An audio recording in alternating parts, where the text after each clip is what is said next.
대부분 개혁적인 사람들이었습니다. 한때 사회 대중당 활동을 한 적이 있던 장일순도 그 대상에 포함되어 있었습니다. 이 사회에 올바른 생각을 하고 올바른 행동하는 사람들을 전부 정치 행태에서 다 몰아내버리는 거야. 국회의원이 될 수 없을 뿐만 아니라 모든 공직에 들어설 수 없고 사회에서 매장시켜버리는 거야. 한마디로 말하면 사회에서 정치에서 매장한다는 것은 즉 국민으로서의 권리를 다 박탈해버리는 걸 말하는 거야. 좀 그런 희생자의 한 사람이었지. 감옥을 나와 장일순은 교육자로 돌아갔습니다. 원주의 대성학원은 1954년에 장일순이 세운 학교였습니다. 인재 양성에 민족의 미래가 달려있다고 생각하며 교육활동에 열중했지만 장일순은 또 다른 사건에 휘말리게 됩니다. 우리나라와 일본 정부는 지난 4월 3일 어업, 청구권, 법적 지위 문제 등 합의사항을 확인함으로써 기본관계 조약을 비롯한 4개 현안에 정식 가조인했습니다. 1965년 한일협정이 체결을 앞두고 있을 때 대성고등학교 학생들도 굴욕적인 대일외교 중단을 외치며 시위에 나섰습니다. 배우를 장일순 선생님으로 지목을 해가지고 거기다 초점을 맞춰가지고 얻어맞기도 많이 맞았어요. 장일순 선생님이 너네 데모해라 해서 한 게 아니거든요. 사실 저희들이 자각에 의해서 이거는 참 있을 수 없다.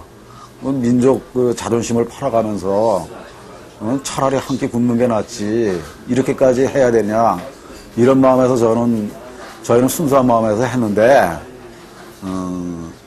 그 배우를 장일순 선생님을 지목을 해가지고 장일순 선생님이 시키지 않은 거냐 시킨 거 아니냐 해가지고 엄청나게 좀 두드리가 맞기도 많이 맞고 장일순 선생님도 불려가가지고 아마 밤새 조사를 받으셨을 거예요.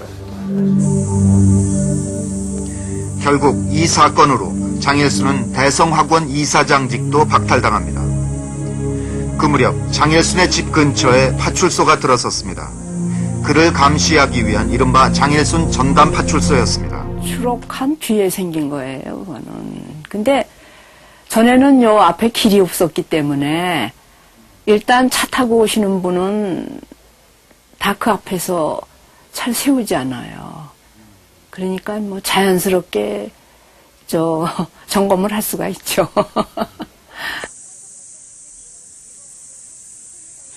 정치활동 정화법으로 시작된 장일순에 대한 감시는 1975년 사회안전법이 등장하면서 더욱 강화됐습니다. 사람들도 자유롭게 만날 수 없었습니다. 어떤 사회활동도 불가능했습니다. 우리 집엔 안기부에 있는 분이라든가 정보부에 있는 분들이 또 경찰서에 있는 분들 수시로 드나들으셨으니까 그냥 일단 다녀가시면 가슴 두근거리는 거는 매번 겪는 일이고 내가 또 겁이 많아요. 모든 활동을 접은 장일순은 한동안 글쓰기와 명상을 일상생활로 삼았습니다. 간디의 평화주의에서부터 동서양의 고전들, 특히 노장 사상에 깊은 관심을 기울였습니다. 그동안 손 놓았던 붓도 다시 들었습니다. 그것은 삶의 방향을 모색하는 과정이기도 했습니다. 평화롭고 조화로운 세상, 누구든 사람 노릇 제대로 하면서 살 수 있는 세상. 그 길을 찾아 장일순은 밑바닥으로 흘러 서민들의 세계로 들어갑니다. 선생님한테 어떤 글이 정말 잘 쓴 글입니까? 이제 이렇게 한번 물어봤죠. 여쭤봤더니 그 선생님께서 이제 왜 이렇게 호탕하게 웃으시면서 껄껄껄 웃으시면서 나는 그렇게 길을 가다가 거리를 다니다가 참 그 감명받는 그런 글을 만나게 된다고 말씀하세요. 그러시면서 이제 저는 그 무슨 말씀이신가 하고 이제 이렇게 귀를 똥고 세우고 있는데 그 선생님께서 길을 가다 보면 이렇게 뭐 니학 가든지 또 이렇게 뭐 포장마차 같은데 군고구마 팝니다.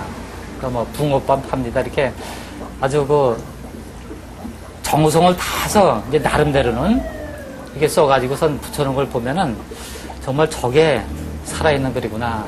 근데 그렇게 느끼신대요.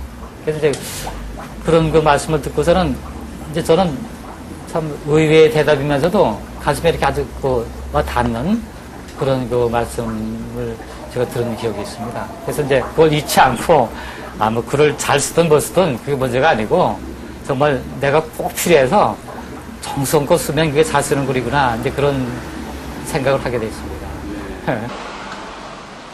장일수는 글씨 한 점으로도 사람들의 귀와 눈을 열어주고 마음을 일깨웠습니다. 삶이 힘겨운 사람을 만나면 장일수는 언제든 붓을 들었습니다. 공부하는 학생들에겐 참된 사람의 도리는 무엇인지 새기게 하는 글을 주었고, 공무원들에게는 백성을 어여삐 여기라는 글을 써주었습니다. 그 속엔 깊은 뜻이 들어있었습니다. 제일 그 중요한 사상은 기어라요, 기어라. 밑으로. 목에 힘을 주지 말고 밑으로 기어라. 이거 맨날 하도 들었어. 무슨 주문 같기도 하고 그런지. 그 기어랍니다, 기어라. 그 한마디에 다 들었어요. 나도 여러 가지를 얘기했는데 전에 그 얘기가 다 이게 기어라 속에 들어있어요. 그러면 과연 내가 길 수 있을까? 못 기죠. 자존심 강한데 어떻게 기어요? 그러나 기지는 못해도 기는 흉내는 낼 거 아니에요. 즉 인사를 할 거 아니에요? 누구 만나면. 그 당시 김지아, 그 유명한 김지아가 자기한테 인사했다 그러면 그 인사를 받은 사람은 기분이 좋을 거 아닙니까? 그럼 결국은 긴 거지 뭐. 하여튼 난 그렇게 생각해요. 누구나 보고 기라고 그랬어요. 기어라. 이 말 한마디 속에 장일순의 모든 것이 담겨 있습니다. 이 기어라 사상은 원주 캠프의 활동 지침이기도 했습니다. 그런 그에게 1965년은 특별한 한 해였습니다. 바로 원주 캠프를 함께 이끌어갈 동지, 바로 지학순 주교를 만났기 때문입니다. 이 난초 그림은 장일순이 지학순 주교를 기리며 직접 친 것입니다. 이 속엔 그에 대한 장일순의 마음이 잘 담겨 있습니다. 온 천하가 비바람 거세게 불던 날 꺾이지 않고 눈보라치며 얼어붙던 날 죽지 않고 그대는 따사롭게 가슴에 파고드는 맑은 향기였어라. 장일순과 지학순 주교의 만남, 그것은 새로운 바람을 예고하는 것이었습니다. 1965년 6월 지학순 주교가 천주교 원주 교구장으로 부임해 왔습니다. 지학순 주교는 그동안 카톨릭이 성직자들의 교회였다면 이제 백성들에게 봉사하는 교회로 바뀌어야 한다는 믿음을 가지고 있었습니다.